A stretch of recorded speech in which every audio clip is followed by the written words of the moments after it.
سلام دوستان، به کانال عجیب ترین ها خوش آمدید. در این ویدیو به معرفی 10 مکان مخوف جهان می‌پردازیم. جزیره هاشیما. جزیره هاشیما یک جزیره کوچک و متروکه در حدود 15 کیلومتری جنوب غربی ناگازاکی در ژاپن است. در سال 1810 در این جزیره زغالسنگ کشف شد و باعث رونق خیلی زیادی در این جزیره شد، ولی در دهه 1970 معادن زغالسنگ تعطیل شد و ساکنین این جزیره آن را ترک کردند و هاشیما به یک جزیره ارواح تبدیل شد. جزیره هاشیما به جزیره ارواح معروف است. بازدیدکنندگان از این جزیره با صداهای عجیب و دیدن ارواح روبرو شدند. به همین خاطر این جزیره خوفناک است که ورود به این جزیره در شب بسیار ترسناک و ممنوع اعلام شده است. جنگل آهوگیهارا. جنگل آهوگیهارا به جنگل خودکشی معروف است. یکی از مرموزترین و بحث برانگیزترین نقاط ژاپن محسوب می شود. این جنگل در دامنه کوه فوجی در استان یاماناشی قرار دارد و به دلیل پوشش انبوه درختان و هوای مه‌آلود و سکوت ترسناکش به جنگل خودکشی شناخته شده است. از دهه 1950 به بعد این جنگل به محلی برای خودکشی برخی از افراد تبدیل شد و باعث نصب تابلوهایی با جمله‌های امیدبخش شد. بررسی‌های پلیس نشان می‌دهد که به طور متوسط سالانه 50 تا 100 جسد از این جنگل یافت می‌شود. داستان‌هایی وجود دارد که محلی‌ها می‌گویند این جنگل محل سکونت ارواح خشمگین است که مردم را به سمت مرگ می‌کشاند. گردشگران زیادی سالانه به این جنگل می‌آیند و برخی از مناطق جنگل ورود ممنوع است، چون به راحتی می‌توان گم شد و یا اجساد یا وسایل شخصی پیدا کرد که ممکن است ناراحت کننده باشد. در این جنگل قطب‌نماها به درستی کار نمی‌کنند و طناب و نوار پلاستیکی روی درختان دیده می‌شود. بسیاری وارد منطقه ممنوعه می‌شوند و هرگز بیرون نمی‌آیند. خانه وینچستر. خانه وینچستر یکی از مرموزترین و عجیبترین خانه‌های جهان است که در سن خوزه کالیفرنیا قرار دارد. این خانه به دلیل معماری‌های غیر منطقی، راهروهای بی‌پایان و افسانه‌های ترسناکش معروف است. سارا وینچستر، بیوه ویلیام وارت وینچستر، سازنده معروف تفنگ وینچستر، پس از مرگ همسر و فرزندش به یک روحشناس مراجعه کرد. به او گفت روح قربانیان تفنگ وینچستر تو را نفرین کرده و باید خانه‌ای بسازی که همیشه در حال ساخت باشد تا آنها آرام بگیرند. این خانه مرموز دارای 160 اتاق ولی بیشتر آنها بدون ورودی و خروجی هستند. پله‌هایی که به سقف می‌رسند، درهایی که باز می‌شوند و به دیوار یا پرتگاه می‌رسند. اتاق‌های مخفی و تونل‌های مرموز بیش از 10,000 پنجره و 2000 در که به هیچ جا راه ندارند. افسانه‌های ترسناک از این خانه به گوش می‌رسد. از جمله بسیاری معتقدند سارا هر شب با ارواح صحبت می‌کرد و طرح‌های خود را از ارواح می‌گرفت. کارگران گزارش دادند که ابزارها گم می‌شوند و صداهای عجیب می‌شوند. برخی بازدیدکننده‌ها سایه‌های مرموز و صدای پا می‌شوند. بیمارستان روانی بارلی.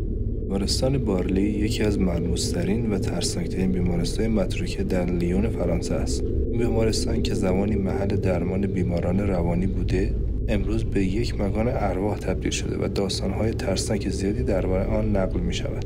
ویژگی‌های ترسناک بیمارستان، سالن‌های بزرگ با تخت‌های زنجیر شده، دیوارهای خراب شده با نقاشی‌های عجیب و یادداشت‌های بیماران است. افسانه‌هایی از شنیدن صدای گریه، خنده‌های دیوانه‌وار و فریاد از داخل ساختمان وجود دارد. یکی از گزارش‌ها از سایه‌های متحرک و احساس لمس شدن توسط دست‌های نامرئی حکایت دارد.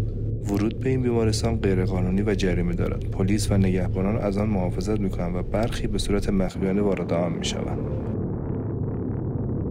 کاتاکومب‌های پاریس. شهر مردگان زیر پاریس یک شبکه زیرزمینی از تونل‌ها و گورستان‌های دست جمعی است که در عمق 20 متری زیر خیابان‌های پاریس قرار دارد.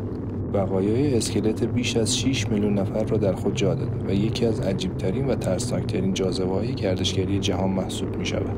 مکان دارای تونل‌های بی‌پایان، دیوارهای استخوانی، نقشه و کتیبه‌های مرموز و اتاق‌های ترسناک و هوای سرد و مرطوب است. افسانه‌ها و اتفاقاتی که در این تونل افتاده، برخی بازدیدکننده‌ها ادعا می‌کنند صدای ناله می‌شنوند. برخی از افراد به مکان‌های ممنوعه ورود کردند و تاکنون برنگشته‌اند. چاه جهنم یمن. در قلب بیابان‌های یمن چاه عظیم و مرموزی به نام چاه جهنم وجود دارد که قرن‌هاست باعث ترس و حیرت مردم محلی و دانشمندان شده است. این گودال قطر و دهانه‌اش حدود 30 متر و عمقش بین 100 تا 250 متر تخمین زده شده است. مردم یمن معتقدند این چاه درگاه جهنم و محل سکونت جن‌ها است. در افسانه ها آمده هر کسی نزدیک این چاه می شود گرفتار بلاهای مرموزی می شود. هتل استنلی، هتل تاریخی و افسانه‌ای، یکی از مرموزترین و معروفترین هتل‌های تسخیر شده جهان است. به خاطر ارواح سرگردان خیلی ترسناک و معروف شده است. معروفترین اتاق تسخیر شده جایی که خدمتکاری به نام الیزابت ویلسون در سال 1911 در یک انفجار گازی مرد و گفته می شود روحش هنوز آنجاست. اتاق 401 روح لوسی، یک مهمان زن که عاشق هتل بود و پس از مرگش به آنجا آمده و ماندگار شده است.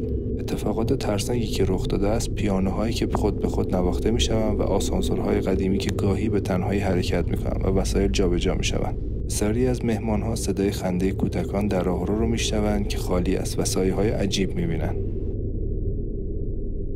جزیره مارها. در سواحل برزیل جزیره کوچکی به نام مارها وجود دارد که ورود به آن توسط دولت ممنوع است، به این خاطر که وجود هزاران مار سمی و کشنده تمام جزیره را تسخیر کرده است. تراکم زیاد مارها که در هر متر مربع 1 تا 5 مار وجود دارد. وجود مارهای طلایی سرنیزه‌ای که یکی از کشنده‌ترین مارهای جهان هستند، با زهری که گوشت را ذوب می‌کنند و در کمتر از 1 ساعت باعث مرگ می‌شوند. آخرین ساکنان این جزیره یک فانوسبان و خانواده‌اش بودند که در سال 1920 همگی به علت مارگزیدگی مردند. تپه صلیب‌های لیتوانی.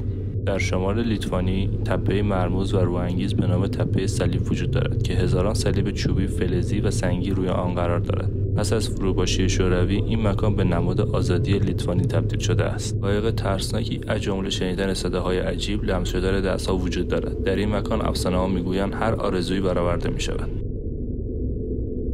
گورستان پرلاشز. در این گورستان در پاریس نه تنها یک قبرستان بلکه موزه زیر آسمان و یکی از پربازدیدترین جاذبه‌های گردشگری پاریس است. آن نوازندگان، بازیگران و مشاهیر بسیار زیادی دفن شدند. گورستان بسیار بزرگ است که 1 میلیون نفر در آن دفن شدند. قایق ترسناکی به گوش می‌رسد، از جمله شنیدن صدای پیانو و آواز خواندن در این مکان. ممنون از تماشای ویدیو. حتما کانال عجیب ترین ها رو سابسکرایب کنید، لایک و کامنت فراموش نشه.